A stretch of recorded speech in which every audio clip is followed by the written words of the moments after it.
은혜 받을 하나님의 말씀은 욥기서 35장 1절에서 16절까지의 말씀입니다. 욥기 35장 1절에서 끝절까지의 말씀 찾으셨으면 교독합니다. 제가 먼저 있습니다.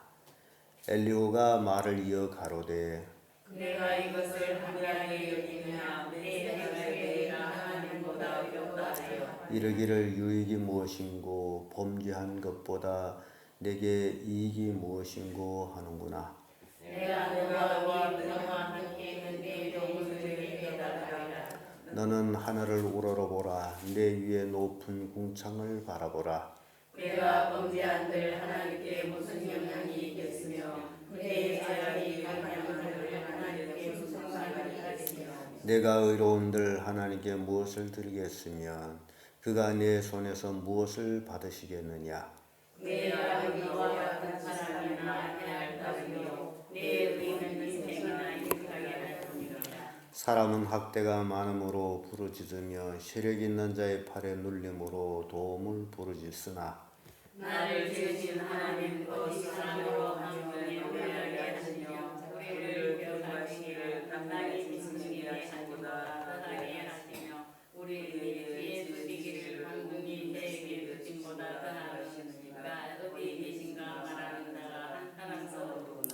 그들이 악인의 교만을 인하여 거기서 부르짖으나 응낙하는 자가 없음은 헛된 것을 지금은 하나님이 도와주지 아니하시며 또 전자가 오지 아니하시니라. 하물며 말하기를 하나님은 배울 수 없고 이레의 시비는 그 앞에 있으니 나는 그를 기다릴 뿐이라 하는 너냐. 하나님이 진노하시고 저를 주지 아니하시고 행소를 심히 살피지 아니하셨으며 이제 너 욥은 헛되이 입을 열어 지식 없는 말을 많이 하는구나. 아멘. 이 말씀으로 욥에 대한 엘리후의 책망 이런 제목으로 말씀을 나누겠습니다. 그동안 욥은 친구들과 변론을 하다 보니 친구들이 막무대가로 욥을 정죄하고 그래서 욥은 그 정죄를 반발하기 위해서 나는 의롭다, 나는 죄를 짓지 않았다, 나는 의로운 삶을 살았다 등 자기의 의를 특별히 강조하다 보니 결국 이렇게 엘리후에게 책망을 듣는데 욥은 한마디 대답도 못하고 이제 책망을 듣게 되는 모습을 봅니다.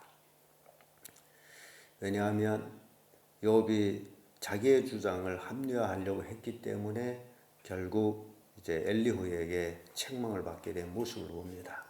그래서 우리는 그 엘리후의 그 욥에 대한 책망을 보면서 인간이 아무리 의롭다 한들 또는 인간이 아무리 악하다 한들 그것이 하나님께는 아무 영향을 미치지 못한다. 사람들이 교만하고 악을 행하는 것 원인 중에 하나가 자기가 하나님 앞에 뭔가를 할 수 있다라고 착각하는 데서 오는 것이라는 겁니다. 그래서 이 욥에 대한 엘리후의 책망을 보면서 우선 그 인간의 의가 도대체 뭐냐라는 것을 살펴봅니다. 1절에서 8절까지의 말씀인데요. 3절의 말씀에 이런 말씀이 있습니다. 이르기를 유익이 무엇인고 범죄한 것보다 내게 이익이 무엇인고 하는구나 이런 말씀이 있는데 2절의 말씀 이어서 보면 내가 이것을 합리하게 여기느냐 내 생각에 내 하나님보다 의롭다 하여 이렇게 나옵니다. 인간이 하나님의 피조물인데 하나님보다 더 의로울 수가 있을 수는 없습니다. 그래서 이 인간의 의 잘못하게 되면 그것이 죄가 됩니다. 외식이 되고 그래서 예수님 당시에 가장 인간의 의를 많이 내세웠던 그 무리들이 있습니다.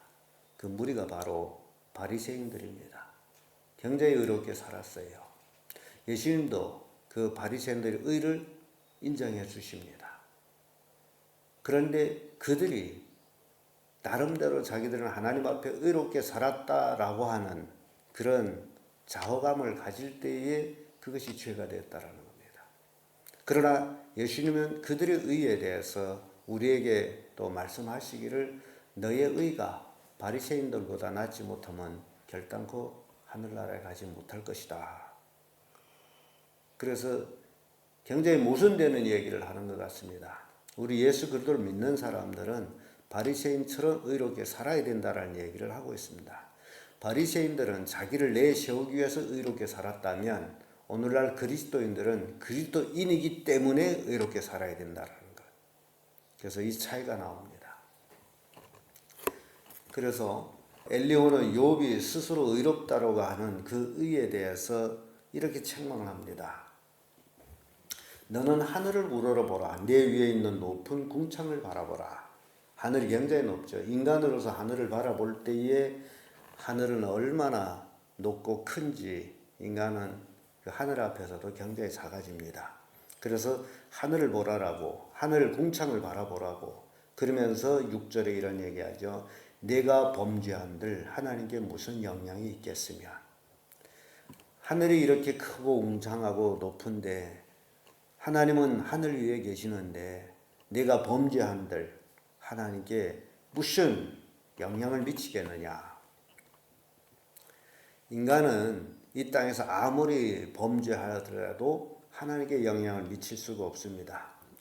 그래서 내 죄악이 관영한들 하나님께 무슨 관계가 있겠으며, 그렇게 이제 엘리후는 욥이 의롭다라고 하고 있는 거기에 대해서 이런 얘기합니다.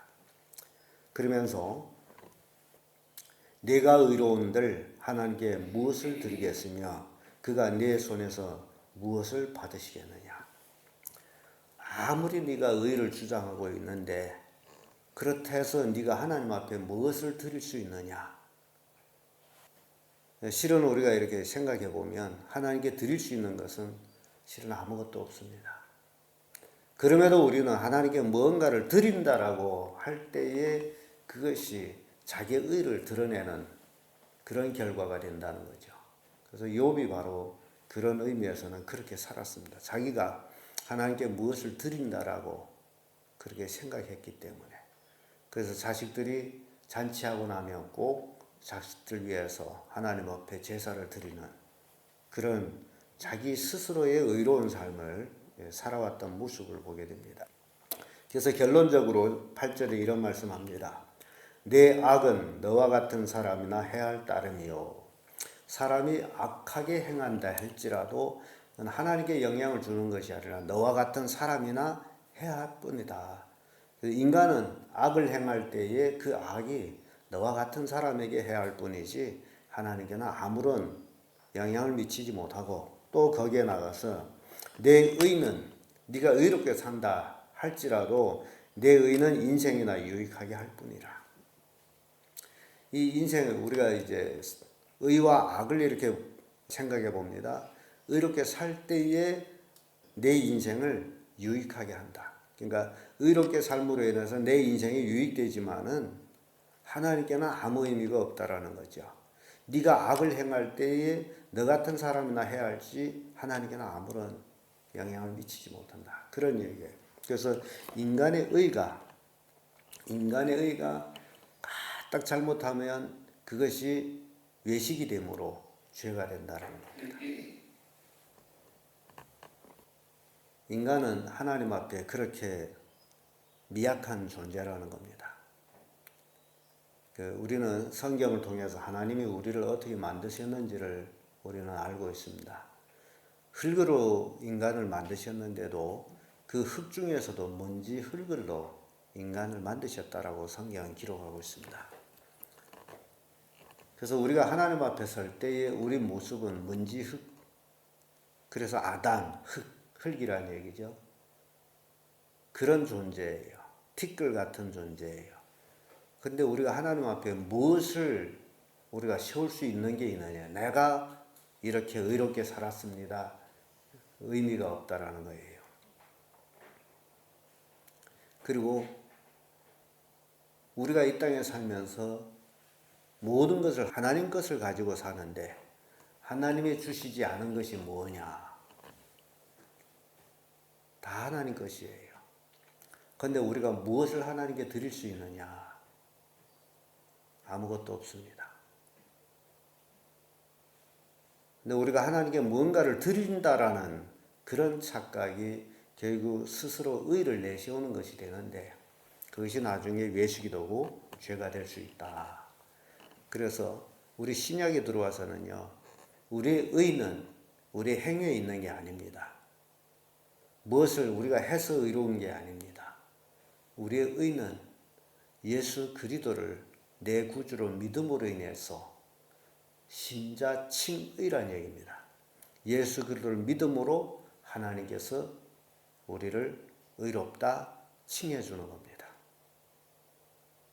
이게 우리의 의예요. 우리의 행위의 의가 아니고 믿음의 의입니다.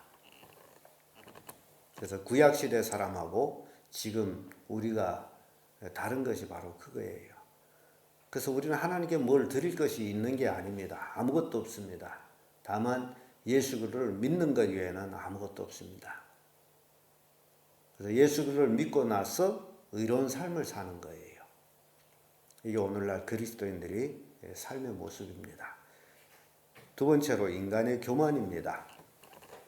9절에서 16절까지 말씀인데 16절의 말씀 보면 그들이 악인의 교만을 인하여 거기서 부르짖으나 응답하는 자가 없으면 이렇게 말씀합니다. 이 교만이라는 것이 결국 인간을 패망케 하는 것인데요.